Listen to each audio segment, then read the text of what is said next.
que também comandou uma comissão parlamentar de inquérito com esse objetivo. Portanto, com a palavra, a nobre deputada Érica Cocai, ilustre representante de Brasília nessa casa. Senhor presidente, venho aqui para dizer o que representava a política externa do governo Fernando Henrique Cardoso. Porque aqui o meu antecessor, a pessoa que me antecedeu na fala, dizia de forma muito clara que há uma política externa caótica aqui no Brasil.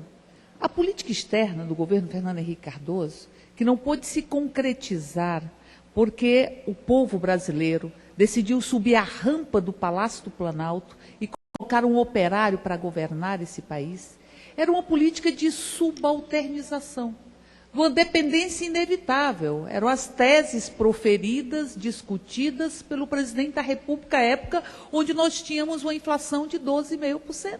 Hoje a inflação é de 5,9%. 12,5%.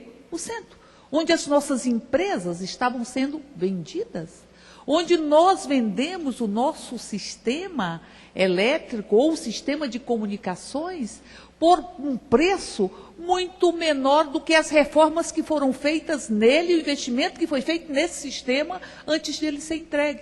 Lembra do Banco do Estado da Bahia? O Banco do Estado da Bahia se sofreu um investimento por parte do Estado que não chegou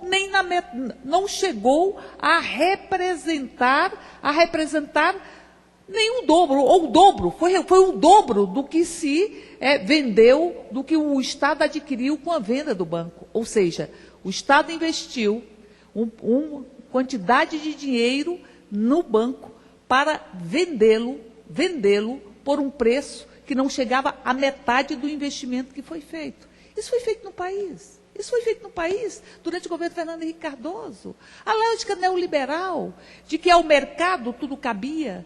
O artigo que aqui foi falado se esquece disso, se esquece da ALCA. A ALCA seria a subalternização perene, estrutural do Brasil, à economia estadunidense. Seria isso, a ALCA, que não pode ser concluída, como não se pode vender a Caixa Econômica, nem o Banco do Brasil, porque Lula assumiu a presidência da República e fez com que esses instrumentos, esse patrimônio do povo brasileiro pudesse servir ao próprio povo brasileiro e não aqueles especuladores que vieram aqui e que levaram parte do patrimônio desse país sem devolver à nação aquilo que lucraram com o suor e com a dor de uma pobreza estrutural.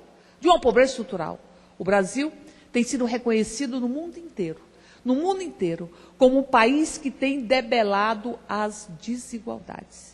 O Brasil tem sido reconhecido pela OCDE como um dos países que mais tem investido em educação.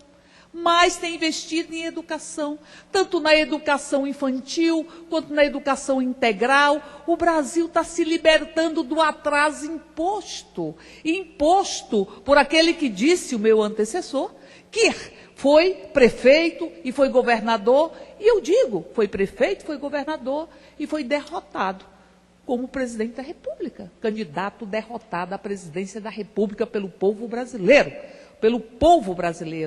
que foi às ruas para exigir mais Estado.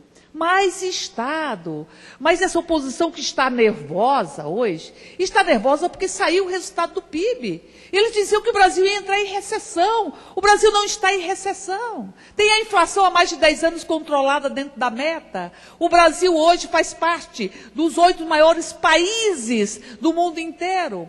Diziam que o Brasil vive uma crise de credibilidade.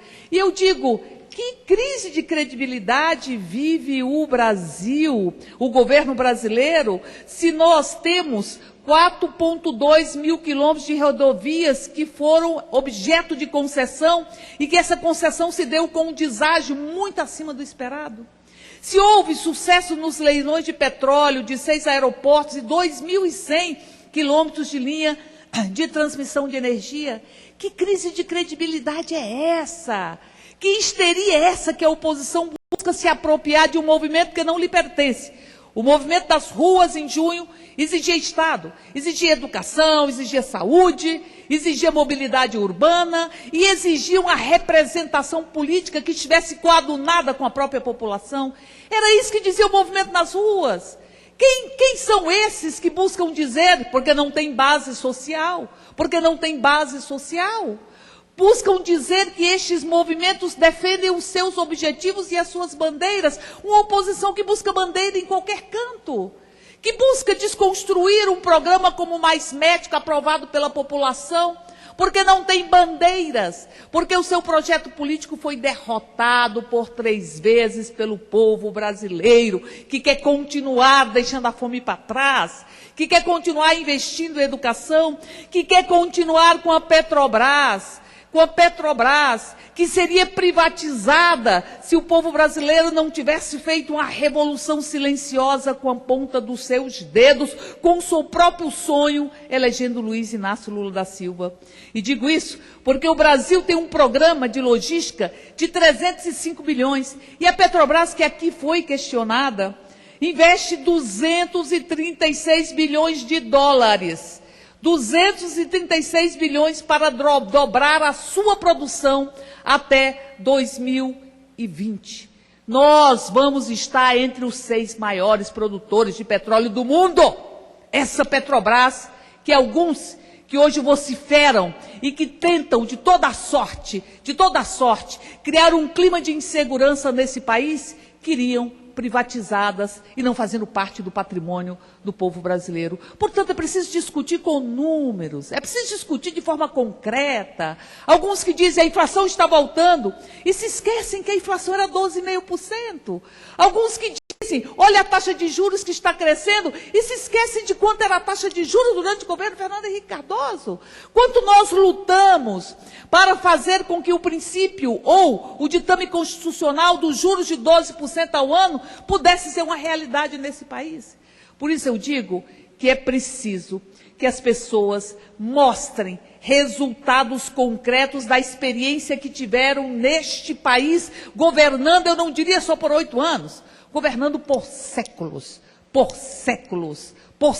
governaram e governaram para manter uma elite e manter um fosso social como se a fome fosse natural, como se a pobreza fosse natural, como se todos os seres humanos não tivessem direitos. Esses que vêm aqui que querem acabar com os ministérios, mas não é qualquer ministério, é um ministério que defende política para as mulheres. Estamos perto do Dia Internacional das Mulheres, e sabemos que a democracia nesse país depende da igualdade de direito entre homens e mulheres, depende de nós rompermos todas as amarras que fazem uma despersonalização concreta a partir da violência doméstica a tantas mulheres desse país.